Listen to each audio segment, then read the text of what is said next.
So my name is Michelle. I work here at Nicklaus Children's Hospital. I'm going to be talking to you about your general surgical experience, and some things may be unique to our institution. I want to first thank Nicole, wherever she is, for her help on this presentation. So Nicklaus Children's Hospital, we are South Florida's only licensed specialty hospital exclusively for children.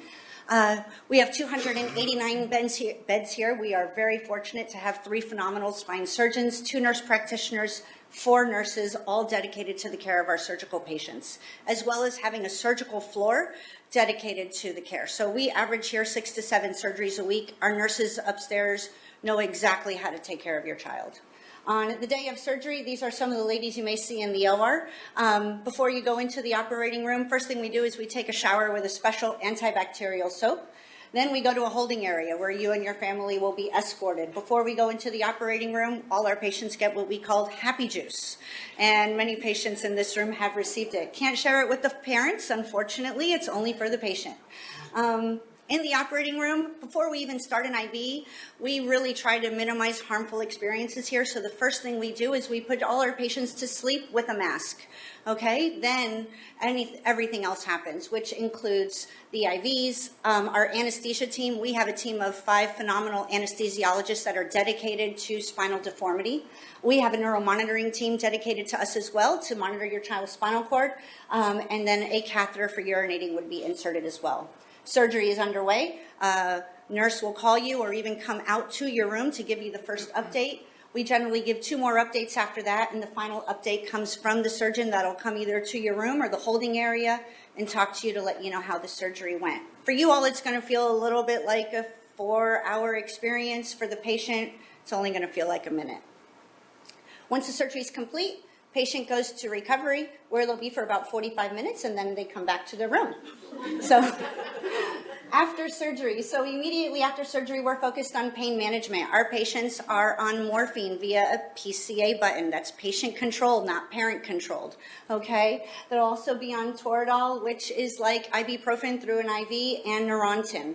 They'll be on a clear liquid diet, and some of the medical equipment that you'll see in the room include the IV pumps, the tubings, the monitors to monitor their heart rate and respirations, the catheter, and the morphine pump.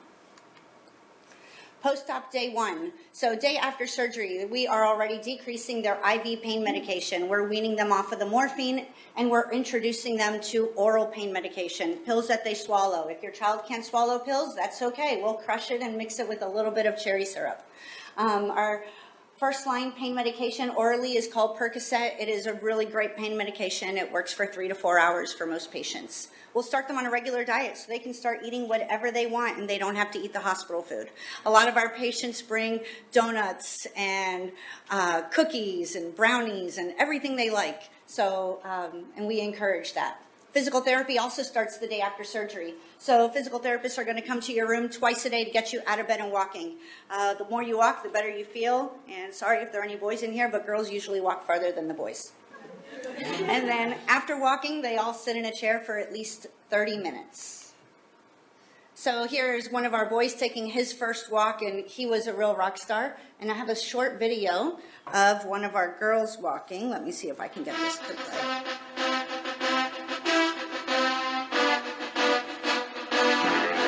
And if you don't know the music, it's rocky. It's strong.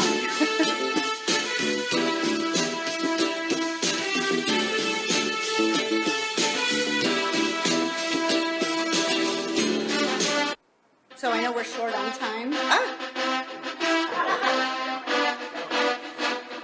There we go. We're going to go ahead and go. But all the patients, they leave the room on their first walk. It may not be the most comfortable thing in the world, but you see they do it. Post-op day 2, this is what I call Freedom Day. We get rid of all the lines, all the tubes, all the machines in the room. So the IV pain medication goes away, the IV fluids, the Foley catheters removed, all the monitors leave. Physical therapy will continue. They're going to come usually once on day 2 to get you walking, and they even go up and down the stairs. It's pretty amazing. And then we put the power in the parents' hands, and we ask you to walk them at least 3 more times that day. After each walk, you sit them in a chair, and we're going to teach you how to get your child in and out of bed. By day 2, their bellies are a little distended, so we'll start medication to help them have their first bowel movement. And this is a patient actually on day 2. This is her little Freedom Day dance. She doesn't look like she's in too much pain, does she? It was a 3-minute video. I'm not going to have you watch it for 3 minutes. So post-op day 3, third day after surgery. This is when we do your after x-ray so we can see how fabulous you look. First day you can shower. By this day our patients are walking actually minimum of 5 times.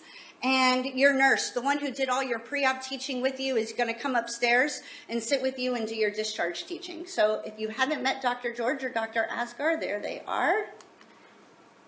And this is one of our patients. You probably saw her before picture with Dr. George, and that's her after picture as well, both what she looked like in her x-ray and clinically.